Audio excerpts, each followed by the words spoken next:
Dieu nous a visités. Shalom bien-aimés, shalom frères et sœurs. Nous vous rendons,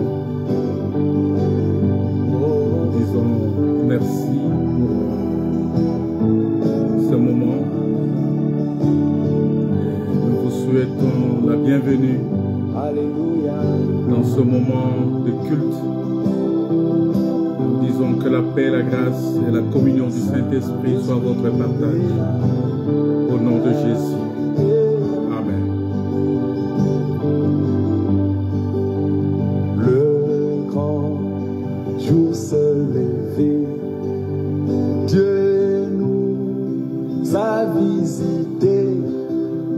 Voici le temps nouveau, chantons gloire à l'agneau. Nous recevons des Christ, c'est qui l'avait promis, le sang d'esprit là.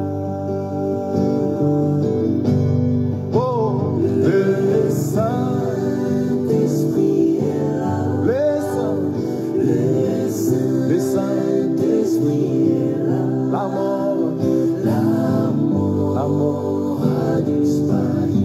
Oh, Dieu donne le plein salut. Alléluia. Et sur les mondes entiers. Oh, le grand jour s'est levé. Les saints d'esprit est là. Alléluia.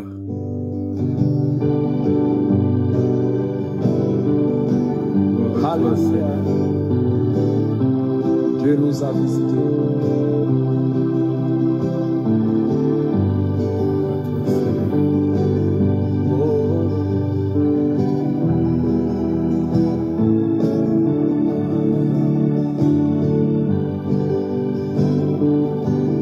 Alléluia.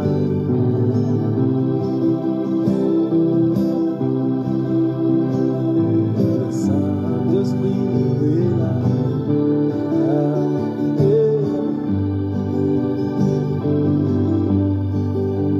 Le grand jour se levait, Dieu nous a visités. Voici le temps nouveau, chantons gloire à l'agneau. Nous recevons des Christ, c'est qui l'avait promis, le sang d'esprit là. Oh, le Saint-Esprit est là. Le Saint-Esprit est là. La mort a disparu. Oh, Dieu donne le plein salut. Alléluia. Et sur les mondes entiers. Oh, le grand jour s'est levé. Le Saint-Esprit est là. L'obscurité s'enfuit, la lumière a jailli, chasse de guerre trouble toute crédulité, car Christ, le roi de rois, repent l'esprit des foi, le Saint-Esprit est là. Le Saint-Esprit est là. Oh, le Saint-Esprit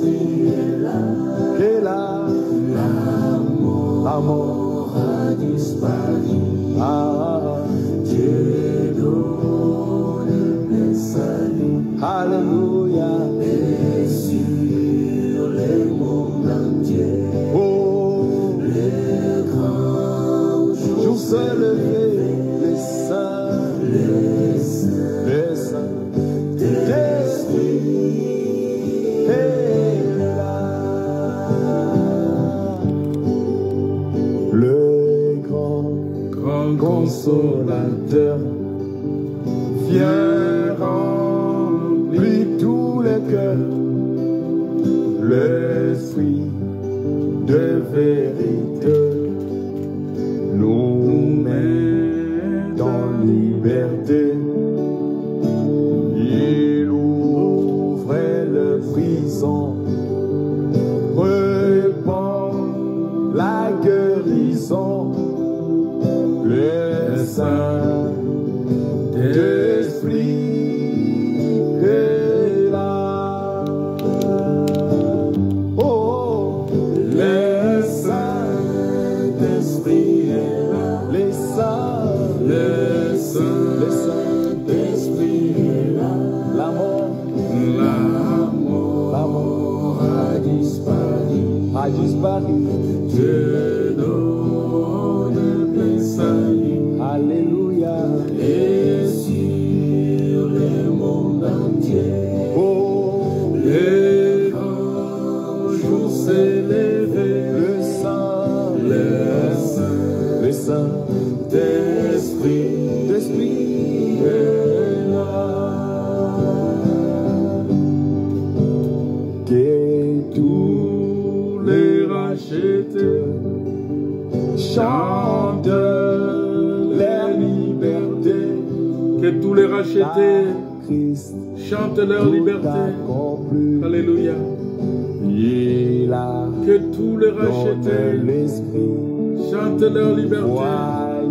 Oh, tremble l'enfer, car dans tout l'univers, le Saint-Esprit est là. Encore une fois, que toutes les terres, que tout le racheté chante leur liberté. Christ a tout accompli. Il a donné l'esprit. Voyez, tremble l'enfer, le diable tremble, car dans tout l'univers, les saints d'esprit est là. Oh, les saints d'esprit est là. Le Saint-Esprit est là. La mort a disparu. Dieu donne le salut. Alléluia. Et sur le monde entier, oh, le grand jour s'est levé. Le Saint-Esprit est là. Shalom bien-aimés, shalom frères et sœurs. Nous vous saluons encore une fois au nom du Seigneur Jésus-Christ. Et nous disons que la paix, la grâce et la communion du Saint-Esprit soient votre partage. Nous bénissons le Seigneur pour ce moment qu'il nous a accordé, ce temps agréable, ce temps de joie, ce temps de bénédiction, ce temps qu'il nous a donné aujourd'hui pour partager sa parole. Et nous sommes dans la joie de nous retrouver encore, parce qu'il n'y a pas de plus grande chose que d'être appelé enfant de Dieu. Parce que lorsqu'on est enfant de Dieu, on est appelé à vivre véritablement la grâce et la grandeur de Dieu. Nous bénissons le Seigneur aussi pour le culte de passé le dimanche, où le serviteur de Dieu nous a introduit dans un sujet aussi important qui nous parle justement de temps des nations. Et il nous a expliqué comment les choses se passent aujourd'hui parmi les enfants de Dieu, les temps des nations. Et il nous a expliqué que personne n'est capable de comprendre le temps si ce n'est Dieu lui-même.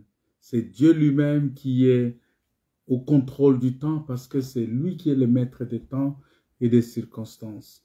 Et il nous a expliqué aussi que personne n'est capable de connaître les songes, si ce n'est Dieu lui-même qui connaît les songes, mais aussi qui connaît l'explication.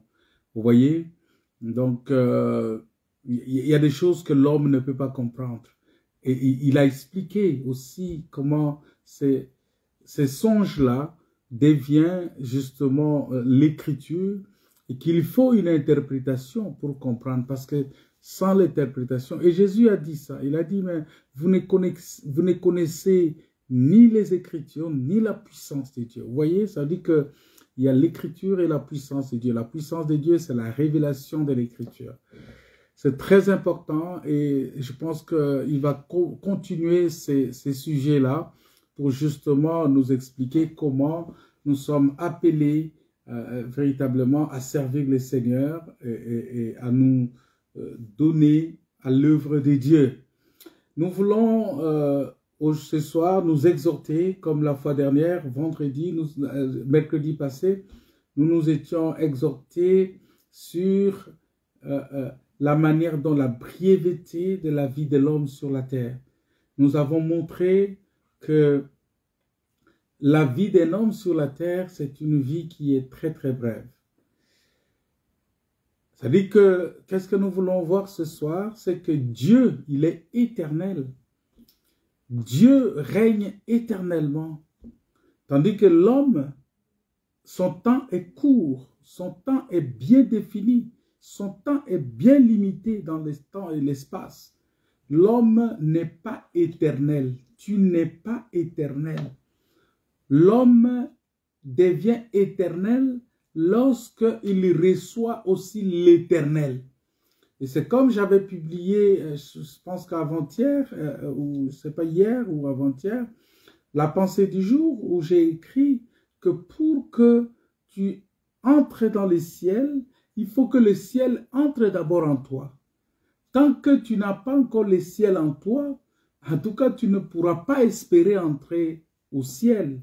Parce que pour entrer au ciel, il faut d'abord que le ciel entre en toi. Et c'est ce ciel qui est en toi qui va te conduire à rentrer dans le royaume des cieux, bien-aimés. C'est très, très, très important. C'est quelque chose que nous devons véritablement comprendre parce que le Seigneur nous aime, il nous aide et il veut que nous soyons réellement les participants de la nature divine. Alors, nous disons qu'on va prendre un texte dans le livre de Psaumes. Ces derniers temps, le Seigneur me conduit à lire beaucoup les psaumes parce que je trouve que dans ces psaumes-là, il y a beaucoup de choses. Et le psaume 93, c'est le psaume qui contient 5 versets. On va essayer d'étudier ça, on va s'exhorter sur ces textes-là de psaume 93, psaume en français de belge, on dit 93, psaume 93, psaume 93, les versets 1 jusqu'au 5e verset. On va lire la parole de Dieu au nom de Jésus-Christ. L'Éternel règne. L'Éternel règne. Il est revêtu de majesté. L'Éternel est revêtu. Il est ceint de force. Aussi le monde est ferme. Il ne chancelle pas. Ton trône est établi dès les temps anciens. Tu existes de toute éternité. Les fleuves élèvent, ô Éternel, les fleuves élèvent leur voix, les fleuves élèvent leurs ondes retentissantes, plus que la voix des grandes, des puissantes eaux. Des flots impétueux de la mer, l'Éternel est puissant dans les lieux célestes. Il est puissant dans les lieux célestes. Tes témoignages sont entièrement véritables. La sainteté convient à ta maison, ô Éternel, pour toute la durée des temps. pour toute la durée des temps. Alors, on va prendre encore Matthieu chapitre 6. Matthieu chapitre 6. La Bible nous dit ceci. Le verset 10. Il dit que ton règne vienne, que ta volonté soit faite sur la terre comme au ciel. Ici, le Seigneur est en train de montrer à ses disciples comment prier. Il leur montre, il leur dit, si vous priez, dites, notre Père qui es aux cieux, que ton nom soit sanctifié. Et il continue, il dit que ton règne vienne. Donc, le règne de Dieu devrait venir. Mais ce règne-là, le règne de Dieu, c'est un règne qui est éternel. Voilà pourquoi nous disons Dieu règne éternellement. Parce que, bien aimé, ce psaume 93, c'est un psaume très important. Parce que, il arrive des fois, je connais un frère ici, avec qui on a échangé longuement, et il me dit quelque chose. Il dit, mais je crois en Dieu. Il m'a dit, mon frère, il a beaucoup, c'est quelqu'un qui a vraiment beaucoup d'égards, beaucoup de respect pour moi. Quand on échange, on discute avec lui. Il me dit, mon frère, je crois en Dieu. Je crois que Dieu existe. Mais j'aimerais quand même, vous voyez, il dit, j'aimerais quand même bien savoir qu'est-ce qu'il est. Et quand il me dit ça, j'ai dit, ah oui, tu crois en Dieu. Tu crois qu'il existe. Mais tu aimerais savoir ce qu'il est en réalité. Ça veut dire que tu crois en Dieu, mais tu ne connais pas ces dieux-là. Or, la vie éternelle, c'est qu'ils te connaissent, toi, le seul vrai Dieu. C'est-à-dire, la vie éternelle, c'est la connaissance de Dieu. La vie éternelle, c'est connaître ces dieux-là. Alors, ce frère, il me dit, mais j'aimerais savoir qu'est-ce qu'il est véritablement en ce moment. Et pourquoi il continue, il renchérit. Il dit, mais pourquoi il permet tant de dégâts et de méchanceté sur cette terre? Parce que le frère, il voit qu'il y a trop de dégâts, trop de méchanceté, trop de gens qui se disent des fois même chrétiens ou pas. Mais les gens sont remplis de méchanceté, les gens sont remplis de situations difficiles. Alors, quand je lis ce texte, je lis le psaume 93, je vois que ça répond peut-être un peu à cette question, car il nous montre que même si la méchanceté dans ce monde semble prévaloir, nous voyons que même si l'iniquité va augmentant, c'est-à-dire l'iniquité est en train de s'accroître, vous voyez, ça dit que le péché continue à prendre de l'ampleur. La méchanceté prend de l'ampleur. Le mauvais cœur, la mauvaise foi, l'animosité prend de l'ampleur. Et nous allons voir que lorsqu'on remarque toutes ces choses, on voit comment l'amour de Dieu, l'amour du prochain est en train de se refroidir au jour le jour, selon les paroles du Seigneur Jésus qu'il avait annoncées. Ça constitue un des signes précurseurs de son retour. Parce que le signe précurseur du retour de Christ aussi, c'est l'augmentation du mal, l'augmentation de l'immoralité, de la corruption, de toutes sortes de méchanceté, de toutes sortes de difficultés, de péchés, de l'idolâtrie, de la violence, de la cruauté. Par l'augmentation des conflits et des guerres, malgré tout ce qui se passe aujourd'hui dans le monde, malgré tous les pactes de paix que les gens sont en train de signer,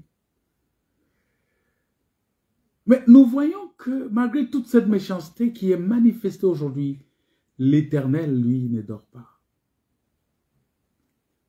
Mais il y règne. Il ne dort pas. L'Éternel continue à exercer son pouvoir.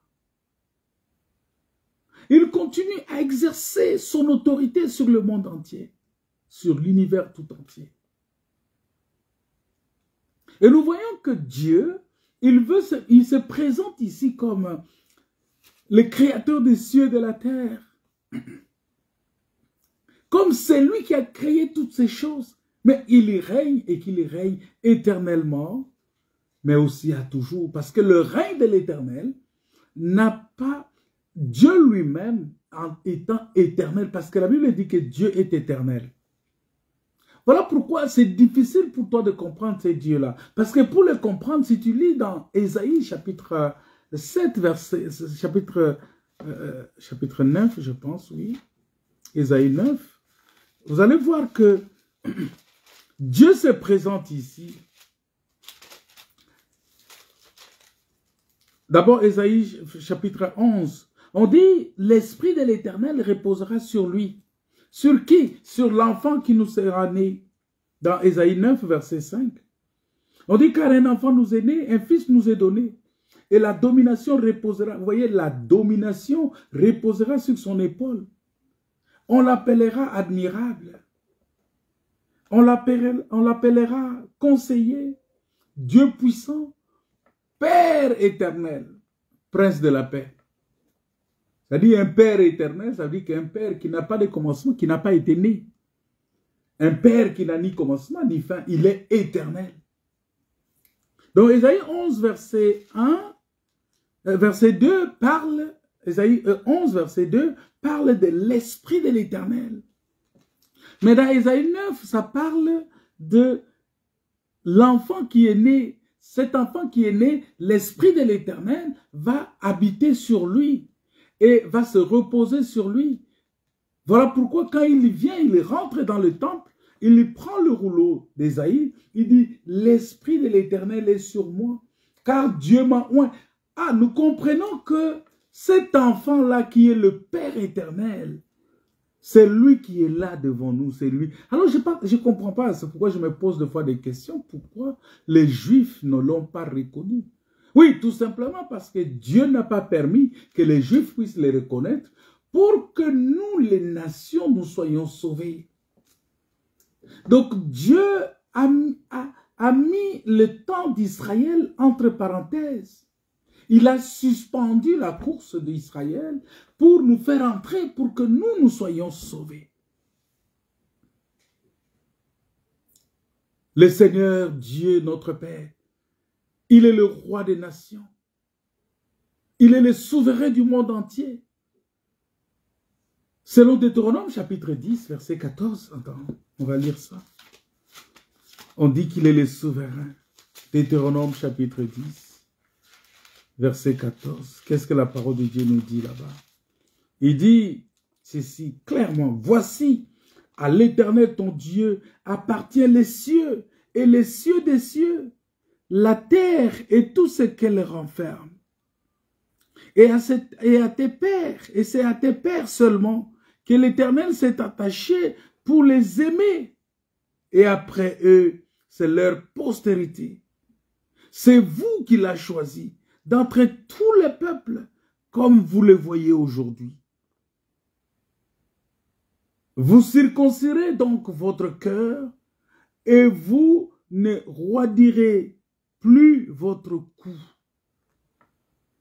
Donc, on nous montre ici que voici l'Éternel. À lui appartiennent les cieux des cieux. Les cieux des cieux appartiennent à Dieu. Voilà pourquoi nous disons que comme à lui appartiennent les cieux, c'est quoi les cieux?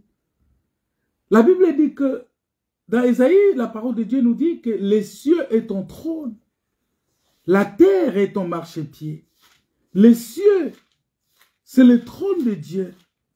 C'est là où Dieu pose ses pieds.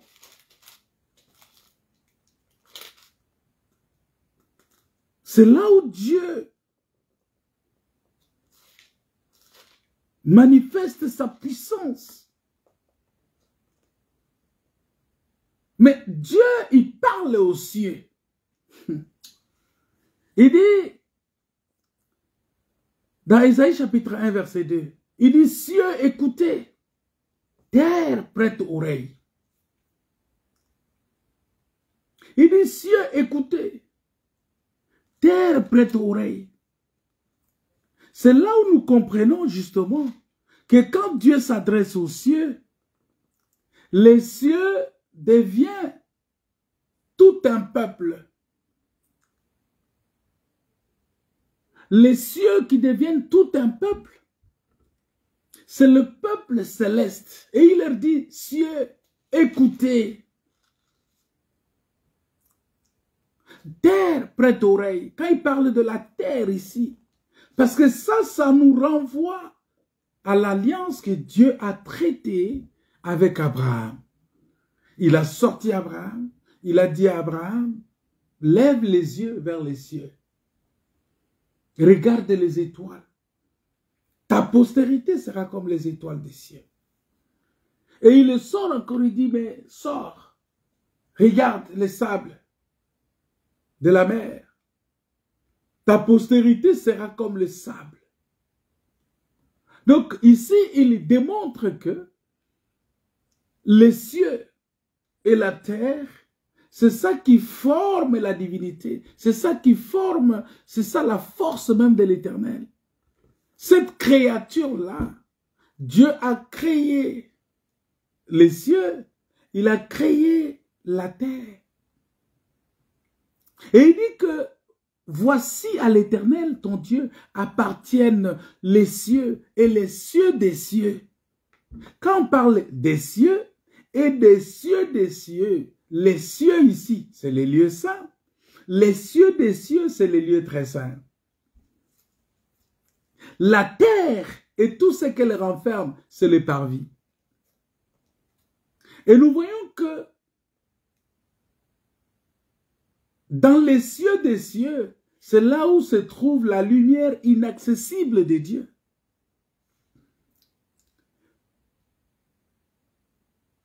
Et la Bible dit, à partir du fait que les cieux des cieux appartiennent à Dieu, les cieux appartiennent à Dieu, la terre et tout ce qu'elle renferme appartient à Dieu, ça voudrait dire tout simplement que rien ne lui échappe.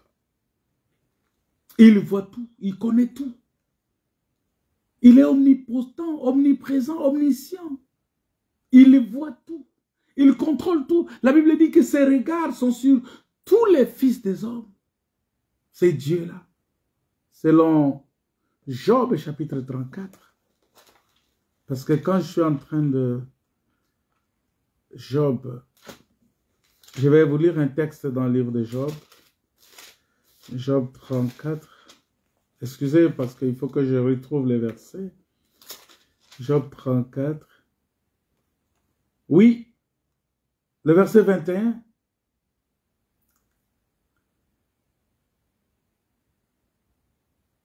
Il dit, car Dieu voit la conduite de tous. Il a le regard sur les pas de chacun. Il faut être un Dieu puissant pour avoir le regard sur le pas de chacun. Dieu, la Bible dit que il voit la conduite de tous. C'est pourquoi la parole de Dieu dit que quand ton frère, l'amour croit tout, c'est-à-dire que moi, je te crois tel que je te vois. Mais la personne qui te connaît plus que moi, c'est Dieu.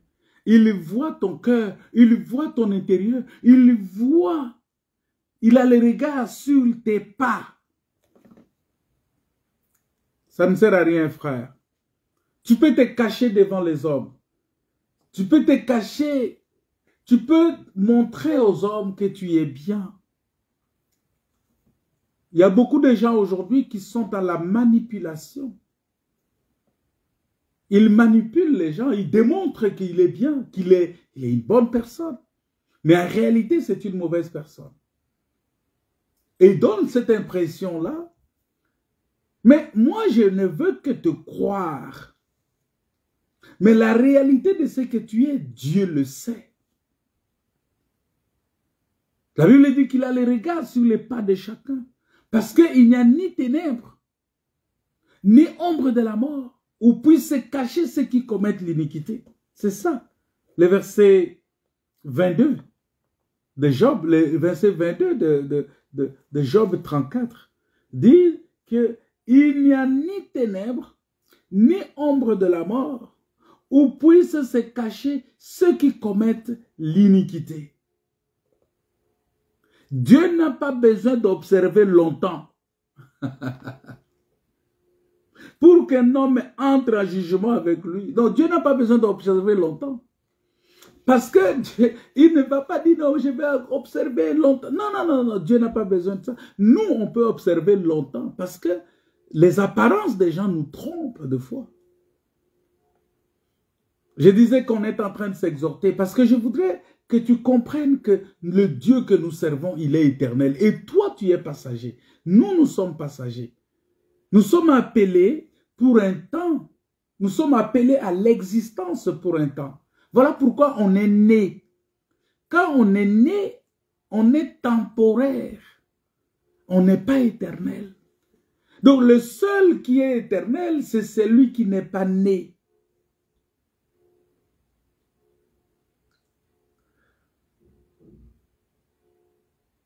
Parce que Dieu, la Bible dit que les voies de l'homme sont devant les yeux de Dieu, de l'Éternel, qui observe tous ses sentiers. C'est-à-dire, il est en train d'observer. Ça, c'est Proverbe 5 qui dit ça.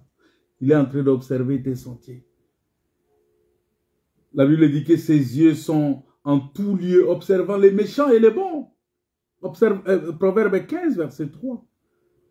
Les yeux de l'Éternel sont en tout lieu. Vous voyez quelqu'un qui est éternel, c'est-à-dire quelqu'un qui a la capacité de regarder au-delà de temps. Proverbe 15, verset 3. Voilà pourquoi il dit, dans la prière, Jésus dit dans la prière à ses disciples, il dit, si vous voulez prier, dites que Seigneur, que ton règne vienne.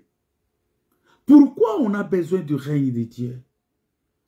On a besoin de ce règne-là, du royaume de Dieu dans nos cœurs. Parce que le règne de Dieu, c'est un règne d'équité, de justice.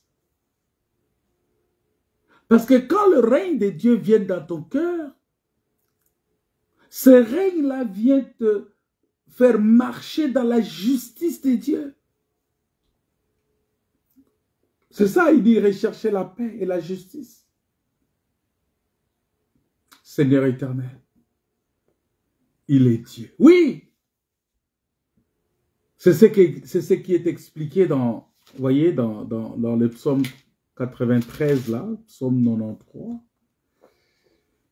On commence au verset 1 qui dit, l'Éternel règne et il est revêtu de majesté. L'Éternel est revêtu et il ceint de force. C'est-à-dire sa ceinture, c'est la force. La ceinture, c'est la force. Or, la ceinture ici, c'est la parole de Dieu. C'est ça, c'est la ceinture que nous mettons. C'est ça notre force. Donc sa parole est sa force. Parce que Dieu, quand il dit quelque chose, il est derrière sa parole pour l'accomplir. Voilà pourquoi nous avons dit que rien ne lui échappe, puisqu'il voit les actions de tous les fils des hommes. Parce que l'Éternel du haut des cieux regarde les fils de l'homme pour voir s'il y a quelqu'un qui soit intelligent et qui cherche Dieu. Qui est intelligent et qui cherche Dieu, c'est celui qui s'approche de Dieu. La Bible dit que tout celui qui s'approche de Dieu croit que Dieu existe et qu'il est le rémunérateur de ceux qui le cherchent. Parce que sans la foi, il est impossible de lui être agréable. Voilà pourquoi, bien-aimé dans le Seigneur, est-ce que tu crois à ce règne éternel de Dieu? Est-ce que tu crois que Dieu est éternel et que son règne aussi est éternel? C'est-à-dire, si tu rentres dans le règne de l'Éternel, si tu rentres dans le royaume de Dieu, si tu rentres dans le gouvernement de Dieu, tu vas vivre aussi éternellement. Alors, comment on peut expliquer ces choses? Nous repartons dans Genèse, chapitre 1er. Parce que quand Dieu a commencé l'œuvre de la création, Dieu a créé, tout ce que Dieu a créé, c'était la représentation du ciel sur la terre. C'est exactement ce qu'il a dit à Moïse. Aie soin de tout faire d'après le modèle. Donc, Dieu lui-même est descendu, répliquer les modèles célestes sur la terre. C'est-à-dire que c'est pourquoi la Bible l'appelle l'architecte et le constructeur. En tant qu'architecte, il a conçu, il a dans sa pensée, toute la création est dans la pensée de l'Éternel. Toute la création est dans les desseins de Dieu. Dieu voyait l'homme, Dieu voyait les animaux, il voyait tout dans sa préséance. Maintenant, il s'est dit, bon, écoutez, je vais rendre cela visible. Parce que la Bible dit, dans Romains chapitre 1, que Dieu se voit au travers de la création. C'est-à-dire que c'était Dieu lui-même qui s'est manifesté. C'est-à-dire que la création a été faite pour être éternelle. Mais ce règne éternel que Dieu a établi par la création, par l'installation de l'homme dans les jardins d'Éden, a été brisé par le péché. Parce que pour que le règne éternel de Dieu soit sur la terre, il va falloir que l'homme soit soumis alors aussi éternellement à la volonté de Dieu. Mais puisque l'homme a abandonné la parole de Dieu, ainsi dit le Seigneur, c'est que Dieu a dit à l'homme, Dieu a dit que ne mangez pas cet arbre-là. L'homme a refusé ça. Et quand l'homme a refusé cela, la Bible dit que l'homme a opté pour écouter la voix du diable. C'est en ce moment-là que l'homme a brisé l'éternité sur la terre. L'homme a brisé l'éternité, c'est-à-dire l'homme a accepté que la mort vienne. Au lieu que la vie éternelle existe, continue avec l'homme, l'homme a préféré la mort. Et quand la mort intervient, la mort vient mettre fin à une vie. C'est-à-dire que quand la mort vient, on ne peut plus parler de l'éternel. Voilà ce qui s'est passé.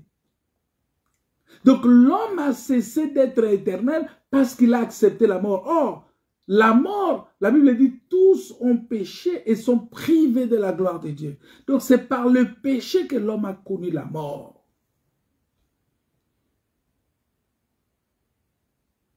Et donc, aujourd'hui, il est simple. Je vais être simple aujourd'hui pour dire que pour que la mort soit ôtée, il faut aussi que le péché soit ôté.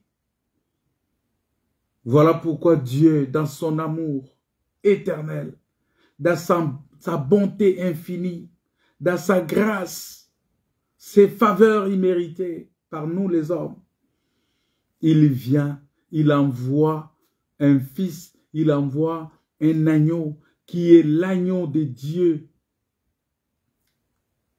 L'agneau de Dieu qui ôte le péché.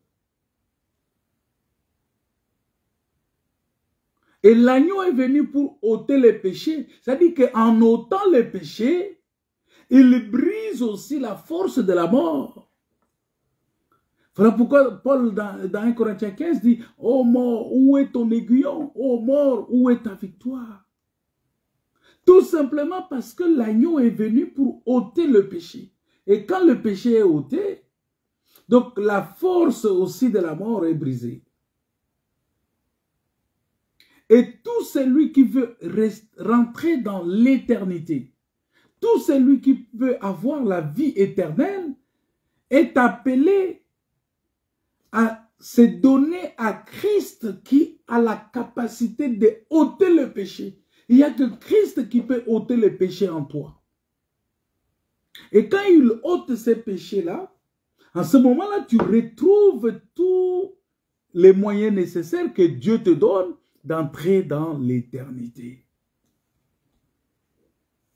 Parce que Dieu, bien-aimé, s'il a laissé dans les âges passés, dans les années passées, dans les temps passés, les nations suivre leur propre voie.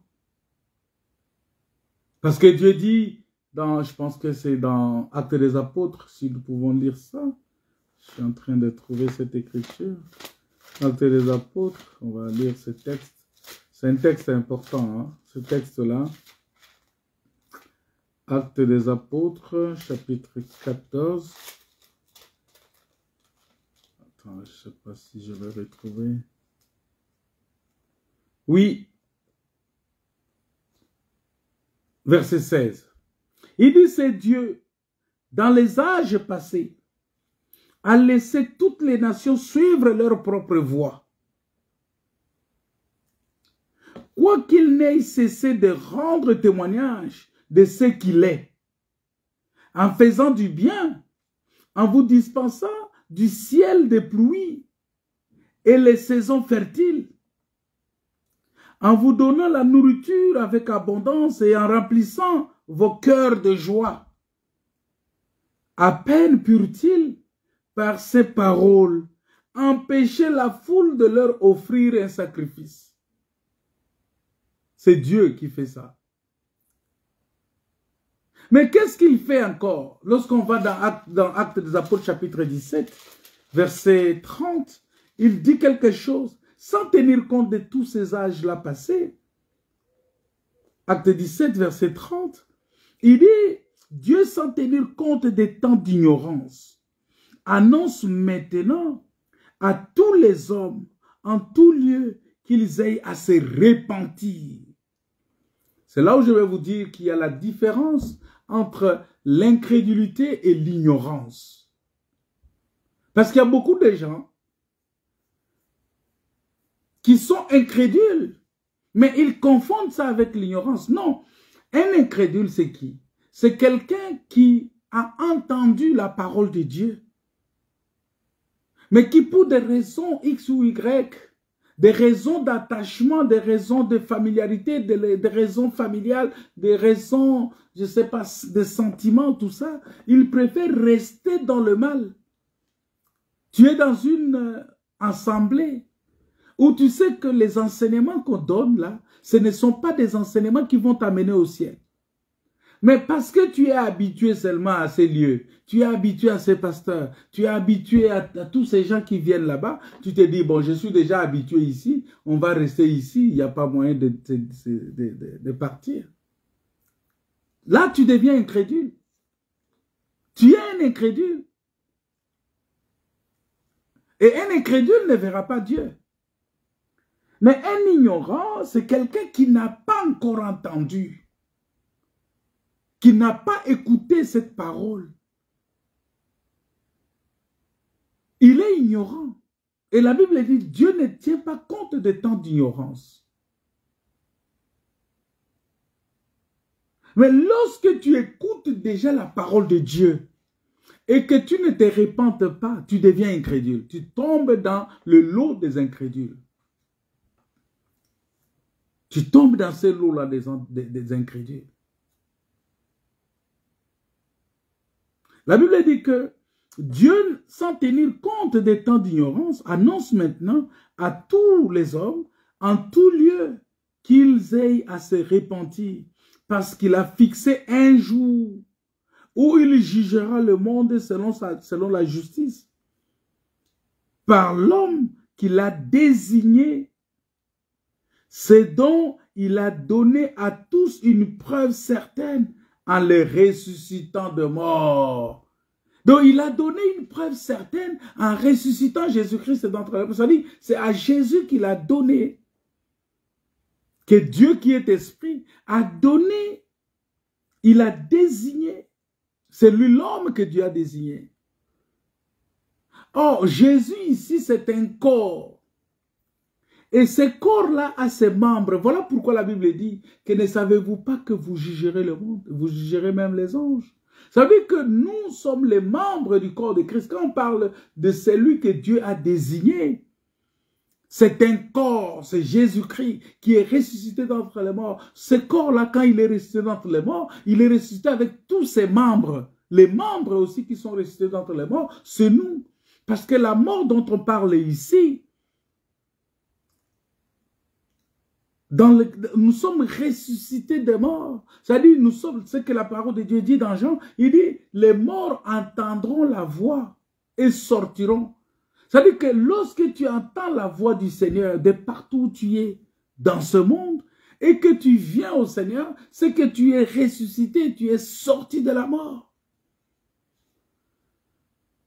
Et quand quelqu'un ressuscite est ressuscité de la mort, c'est quelqu'un qui reçoit la vie éternelle parce que Christ est ressuscité d'entre les morts et il vit éternellement. Et il vit éternellement avec tous les membres de son corps là. Bien-aimé, tu dois t'estimer heureux d'être membre du corps de Christ. Tu dois être heureux d'être membre du corps de Christ. Voilà que nous disons, bien que le péché soit manifeste, Dieu règne. Et Dieu, il a le contrôle sur toutes les nations. C'est ce que le roi Nebuchadnezzar avait appris après avoir été humilié par Dieu lorsque, pour un temps, il avait perdu la raison et était devenu comme un animal des champs. C'est horrible quand vous lisez dans Daniel chapitre 4, verset 25. Vous allez voir dans Daniel chapitre 4, mais au verset 25, vous allez voir que la Bible dit « Les Très-Hauts dominent sur les règnes des hommes et il les donne à qui il lui plaît. » À qui il lui plaît, c'est-à-dire à qui ça plaît à Dieu, il donne l'autorité. C'est là où il y a une mauvaise compréhension des choses qui dit des gens, quand les gens disent toute autorité vient de Dieu. Il y a une mauvaise compréhension de toute autorité vient de Dieu. L'autorité qui vient de Dieu, c'est l'autorité qui est soumise à la parole, de Dieu. Ce n'est pas l'autorité qui vit à l'opposé de la parole de Dieu. C'est l'autorité qui est soumise à la parole de Dieu, qui vient de Dieu.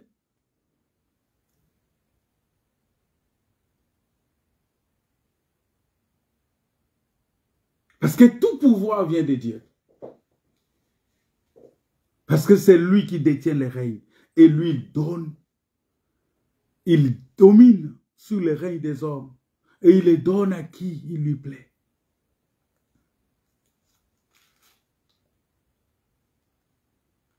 Et tu vas lire, quand tu lis, tu continues à lire dans Daniel, là, chapitre 4, que je vous ai donné. Quand tu continues à lire, tu vas voir que il va faire une déclaration. Il dit, j'ai béni les Très-Hauts. J'ai loué, glorifié celui qui vit éternellement. Celui dont la domination est une... Daniel, chapitre 4, les versets 34 à 35. Il dit, celui dont la domination est une domination éternelle et dont le règne subsiste de génération en génération. Il dit, tous les habitants de la terre ne sont à ses yeux que néants. Il agit comme il lui plaît avec l'armée des cieux et avec les habitants de la terre. Et il n'y a personne qui résiste à sa main et qui lui dise, que fais-tu? J'aimerais que tu comprennes cela. Parce qu'il y a des gens qui sont là, qui se complaisent à dire, mais oh non, mais pourquoi Dieu a fait ça? Oh non, pourquoi? Mais non, mais il n'y a personne personne ne peut résister à sa main. Et personne ne peut lui dire, mais que fais-tu dans Dieu? Dieu, qu'est-ce que tu fais? Non. Ne dis pas ça à Dieu, parce qu'il y règne. La Bible dit que la domination est une domination éternelle, la domination des dieux. C'est le seul qui a le pouvoir de dominer. et qui a une domination éternelle et dont le règne subsiste de génération en génération. Personne ne peut lui dire, je suis dans Daniel chapitre 4, personne ne peut lui dire, que fais-tu? Oui, c'est lui l'Éternel qui tient dans sa main l'âme de tout ce qui vit, le souffle de toute chair. C'est lui, c'est Dieu-là. C'est lui. Il tient ta vie dans ses mains.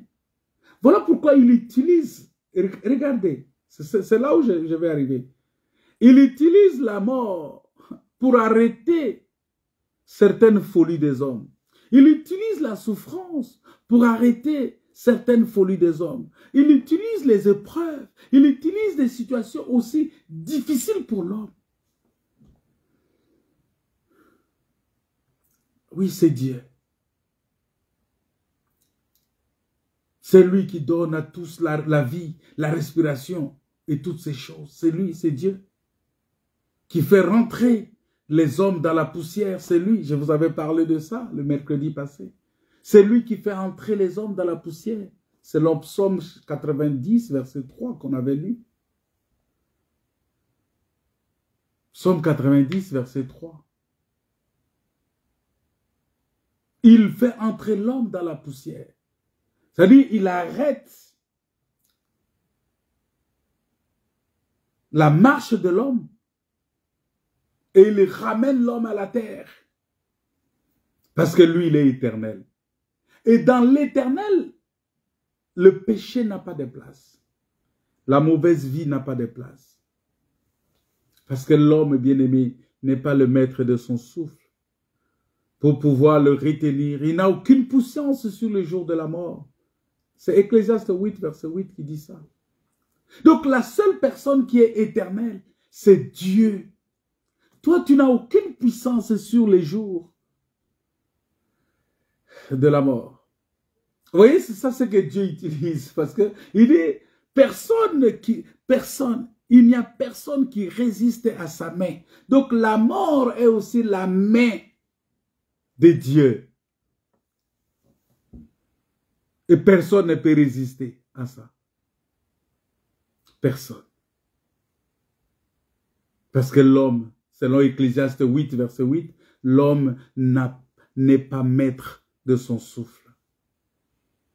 Pour pouvoir le retenir. On peut te mettre les ballons d'oxygène. On peut te maintenir dans un coma artificiel. On peut te maintenir sous toutes les formes. Mais lorsque Dieu décide que bon, c'est fini, allez, mort, vas-y. Parce que tu es un homme né et tu es dans le temps. Tu as un temps pour vivre, un temps pour mourir. Est-ce que tu peux dire merci au Seigneur? Parce qu'aujourd'hui, il permet que en Jésus-Christ, tu puisses accéder à la vie éternelle. Mais pour cela, il faut que tu sois attaché à Jésus, pas à ton église, pas à ton pasteur, pas à ton assemblée, pas à ta communauté, pas à ton association, mais que tu sois attaché à la parole de Dieu.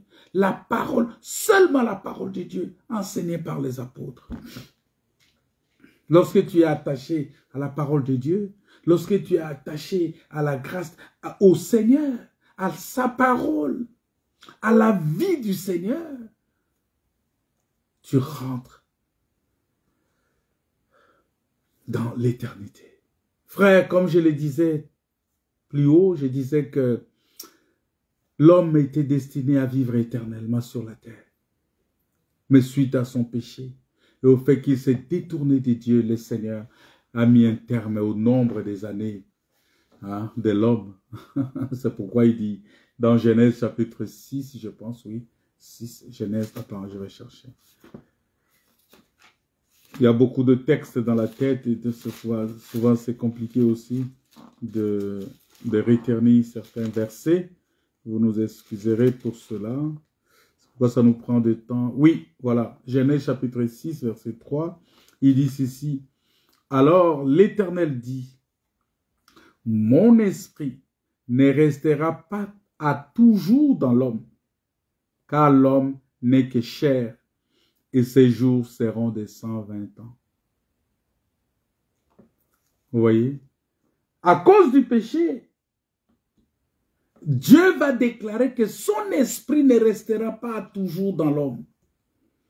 Parce que c'est là où nous comprenons que c'est l'esprit de l'Éternel qui rend l'homme éternel. Donc si tu ne reçois pas l'esprit de l'Éternel, tu n'es pas éternel.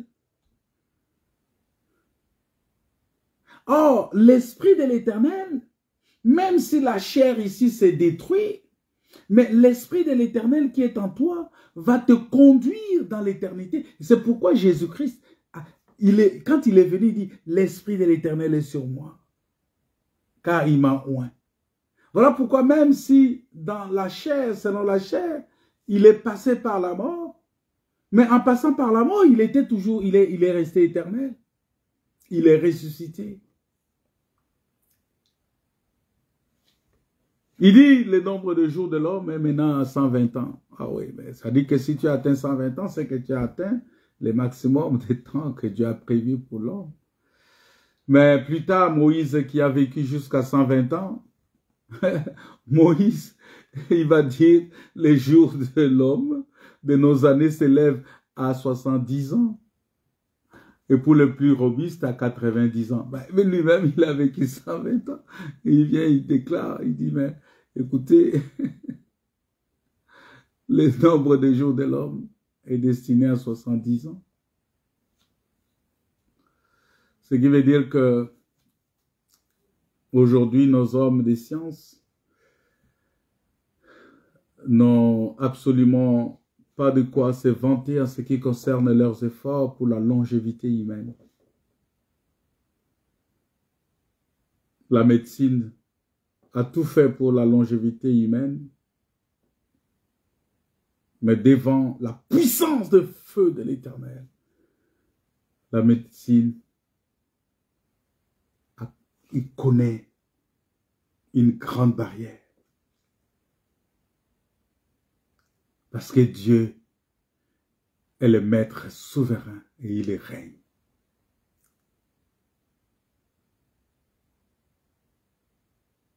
Même tous les animaux, selon Psaume 104, il dit même les animaux espèrent en l'Éternel, afin qu'ils reçoivent la nourriture en son temps. Tu ouvres ta main éternelle et il se rassasie de bien. Tu caches ta face, ils sont tremblants. Tu leur retires le souffle, et ils expirent et retournent dans leur poussière. Psaume 104, versets 28 à 29. Le Seigneur Dieu, non seulement Dieu règne sur tout ce qui respire, mais il tient le monde, il tient ce monde, il tient ce cosmos, ce monde entre ses mains. Il tient tout l'univers dans ses mains. Et c'est ainsi, bien aimé, que tout continue de tourner normalement, mais aussi avec précision, parce que Dieu tient toutes choses entre ses mains.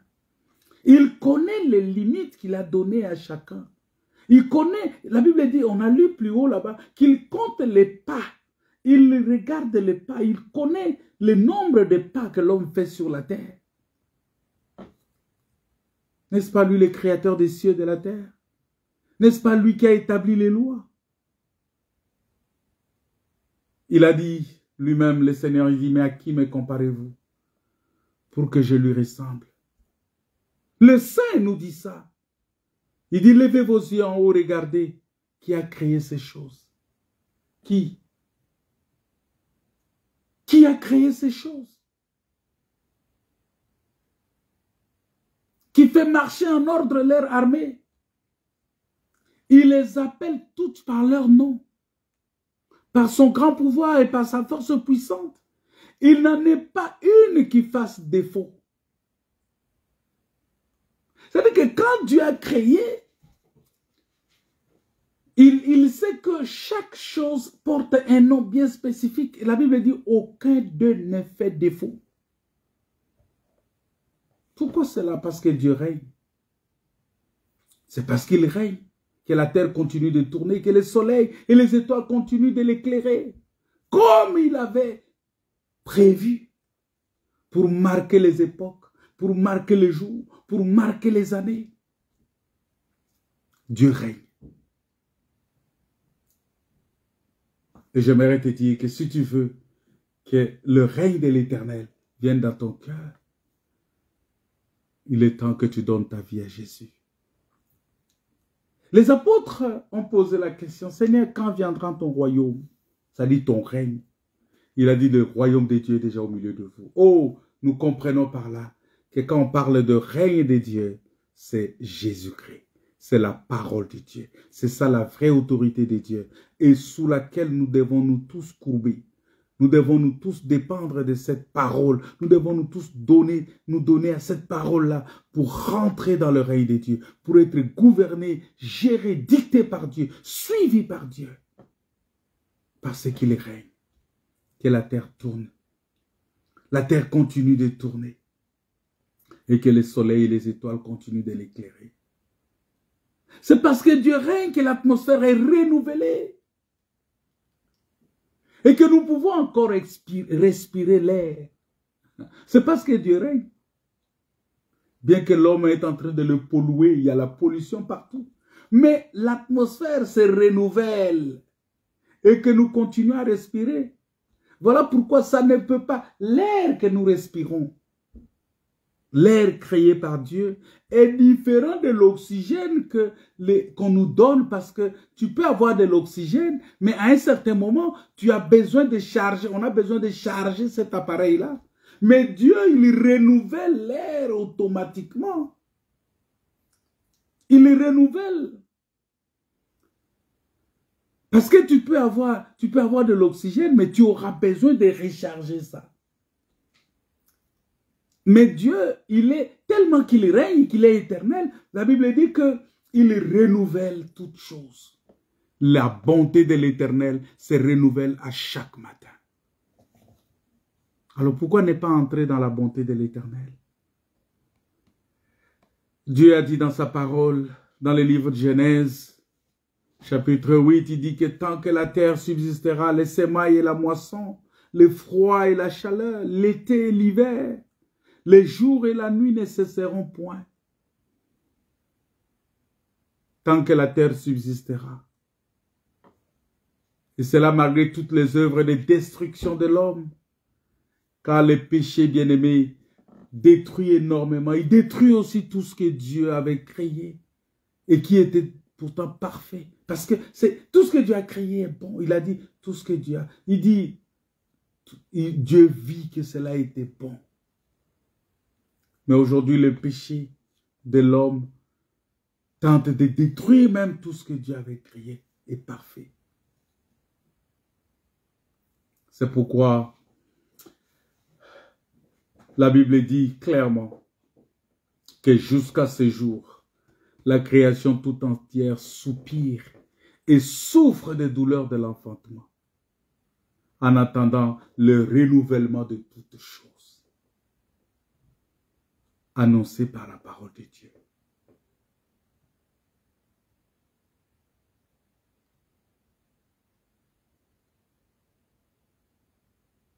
La terre, la création tout entière soupire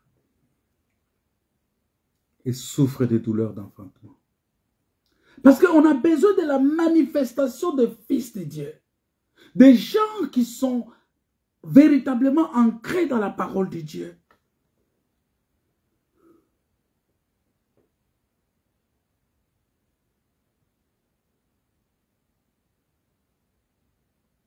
Parce que nous comprenons que si le monde est encore ferme, si la terre est encore ferme, si le monde aujourd'hui est encore là et ne chancelle pas, c'est parce que Dieu règne. C'est parce que, et nous devons savoir aussi qu'il est de loin plus majestueux, plus puissant que sa propre création. Parce que Dieu est plus grand que sa propre création. Dieu est plus grand. Parce que son trône est établi dès les temps anciens. Et la Bible dit qu'il existe de toute éternité. Selon Psaume, attends, je suis toujours dans le livre des Psaumes. Psaume chapitre 9. Psaume chapitre 9, le verset... Attends, je vais chercher.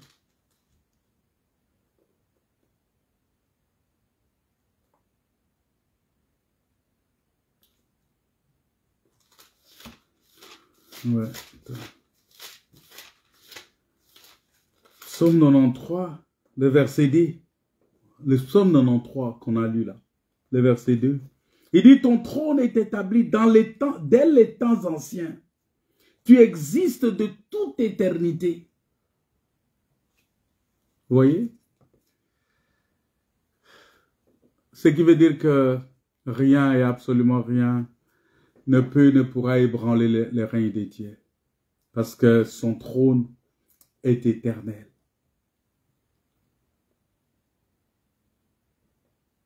Son trône est éternel. Voilà pourquoi devant la grandeur, la puissance et la majesté de l'éternel Dieu, il nous est demandé de nous incliner. Nous devons davantage nous incliner pour l'adorer et pour nous consacrer entièrement à son service. Car, bien-aimés, n'oublions pas que c'est pour Dieu que nous avons été créés et que l'homme était destiné à entretenir une relation intime avec Dieu, avec son Créateur. Ne laissons pas la place au péché qui a tout détruit et qui a mis un mur de séparation entre l'homme, entre Dieu et l'homme. En désobéissant à Dieu, l'homme s'est assujetti au diable. L'homme est devenu l'esclave du diable. L'homme est devenu l'esclave du mal. C'est pourquoi la Bible dit que c'est lui qui pêche est du diable. Selon 1 Jean chapitre 3 verset 8. Nous devons sortir de cela et nous consacrer entièrement à Dieu. Dieu règne. Remarquez, hein, lors de la tentation de Jésus-Christ dans le désert,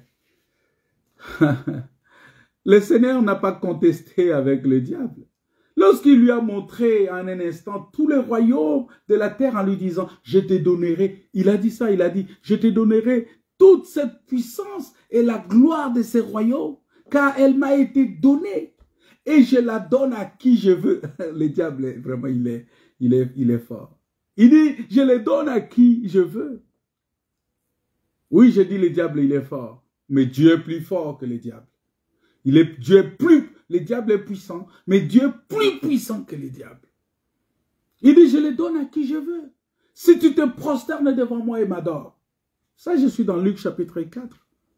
Mais Jésus lui a simplement répondu, retire-toi Satan, car il est écrit, tu adoreras le Seigneur ton Dieu et tu le serviras lui seul. Celui qui reconnaît le règne de Dieu n'adore que Dieu seul et il ne sert que Dieu seul. Donc tu ne peux pas servir 2 maîtres. Quand tu sers 2 maîtres, tu ne reconnais pas le règne de Dieu. Que ton règne vienne. Parce que quand nous disons que ton règne vienne, c'est pour dire que je ne reconnais que lui seul. Et je ne l'adore que lui seul. Je ne sers que lui seul. Que lui seul. Gloire à Dieu. Parce que Jésus est venu afin de détruire les œuvres du diable dans la vie des hommes. Il est venu pour libérer tous ceux qui étaient retenus captifs par les diables. C'est très important de le reconnaître. Jésus l'a accompli par son sacrifice à la croix. Il a payé le prix, bien-aimé, de notre libération. Il a dit, quelques heures, quelques temps avant sa crucifixion, Jésus a dit quelque chose de très important. Il dit, maintenant a lieu le jugement de ce monde. Maintenant le prince de ce monde, qui est le diable, sera jeté dehors. Pourquoi il doit être jeté dehors? Parce que le règne de Dieu doit s'établir au milieu de son peuple. Il doit être jeté dehors. Parce qu'il est possible, bien-aimé encore, d'être libéré du joug de Satan et de se placer sous la domination et la protection du Seigneur Jésus. Cela est possible Et maintenant, cela est encore possible. J'aimerais vraiment que tu comprennes cela. Que tu sortes du règne du Satan. Que tu sortes que tu sois délivré du règne de Satan. Que le diable ne puisse plus avoir le pouvoir sur toi. Et que tu sois consacré entièrement. Que tu sois sous le règne de l'Éternel qui est le règne éternel. Quiconque invoquera le nom du Seigneur sera sauvé. Parce que c'est lui. Et c'est ça l'acte de foi. Parce que je sais que Satan, il a encore une libre action, mais seulement pour peu de temps. Il agit encore, mais c'est pour peu de temps. C'est pourquoi il s'acharne plus que jamais à maintenir les hommes dans la captivité. Et il est en train de les conduire toujours plus à se rebeller contre Dieu et sa parole.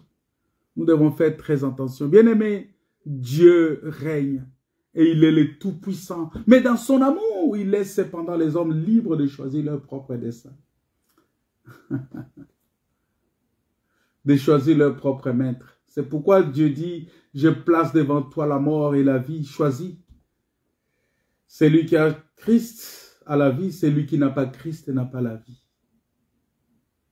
Mais sache que Satan, il règne, mais c'est pour peu de temps. C'est pour peu de temps, il règne pour peu de temps. Mais Dieu, il règne éternellement. Voilà pourquoi je vous demande de vous consacrer entièrement à Jésus-Christ. Et de rentrer sous le règne de Dieu, sous la puissance de Dieu, sous la puissance du Saint-Esprit, sous la gloire de Dieu. Parce que la parole du Seigneur prenne le contrôle sur vous.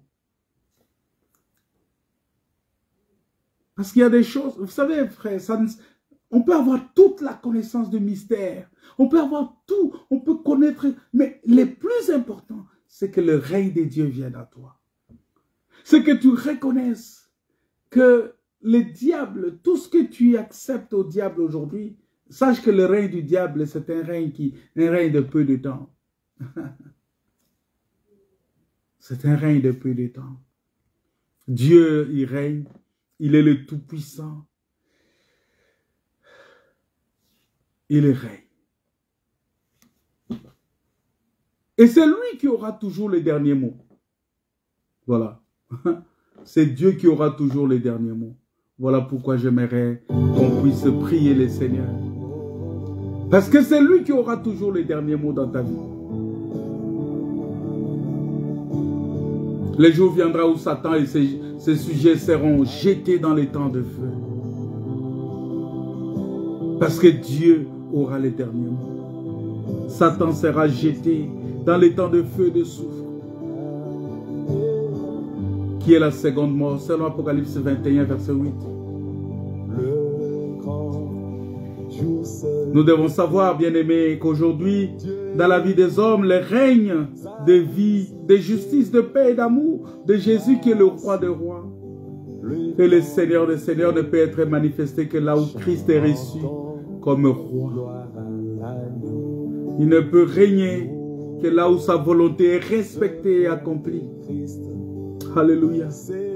Qui l'avait promis. Est-ce que Dieu règne-t-il sur votre vie? Est-ce que Dieu règne dans ton cœur? Est-ce que Dieu règne dans ta vie? Il règne dans ton cœur? Est-ce que Dieu est la priorité dans ta vie? Priorité dans ton cœur?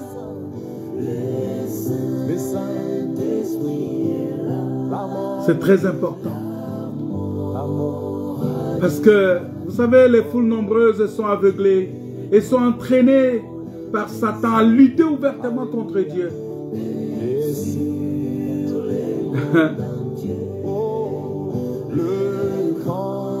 Et je pense que c'est à ça que le psaume 93, verset 3 dit que le fleuve élève, ô Éternel, le fleuve élève leur voix, le fleuve élève leurs ondes retentissantes. C'est ça, c'est la foule nombreuse. C'est les foules nombreuses qui sont aveuglées, qui sont entraînées par Satan à lutter, à contester la parole. Aujourd'hui, l'esprit de contestation a gagné beaucoup de gens. L'esprit de doute l'esprit des réserves. Il y a des gens qui sont aujourd'hui, qui se sont enfermés dans leur incrédulité.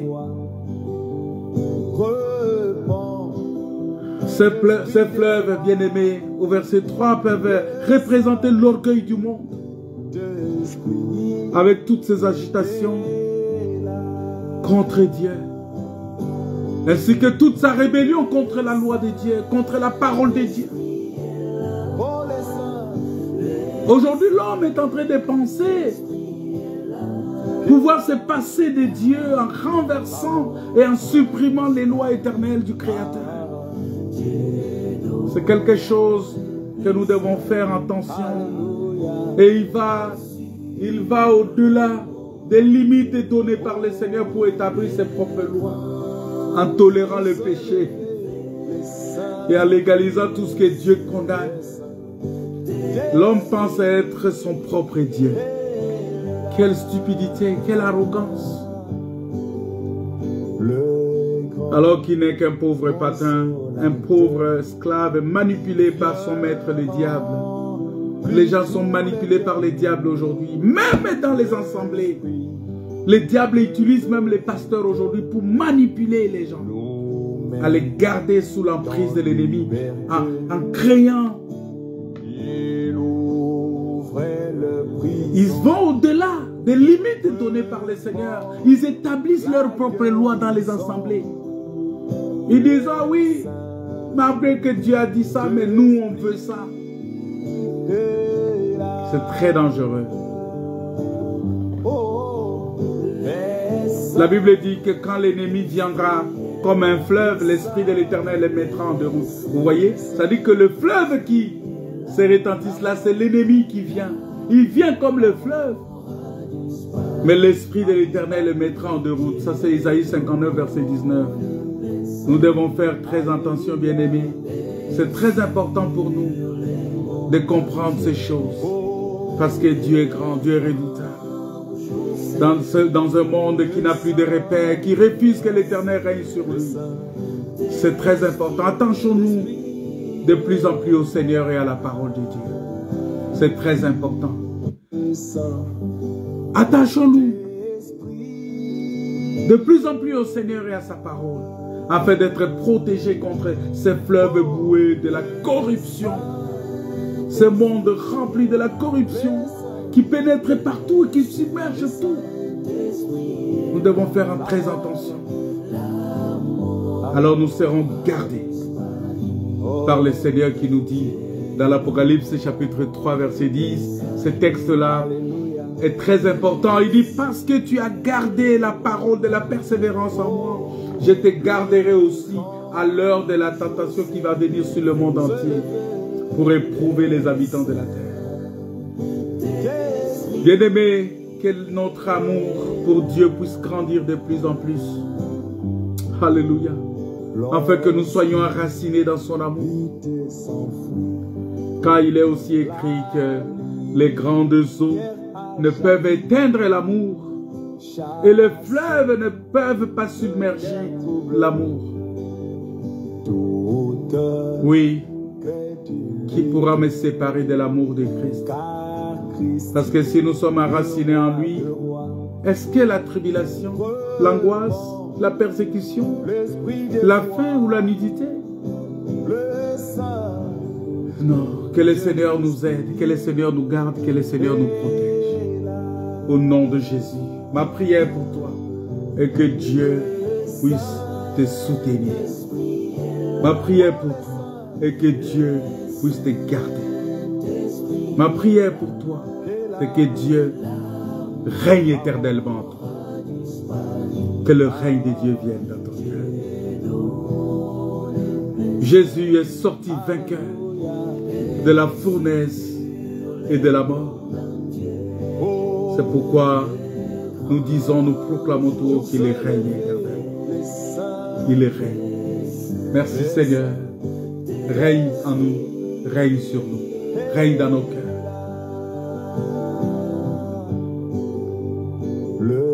Dieu, tu règnes toujours. Tu règnes, Père. Tu règnes, ô Dieu. Je sais que tu es capable, Seigneur, de tout anéantir par une seule parole.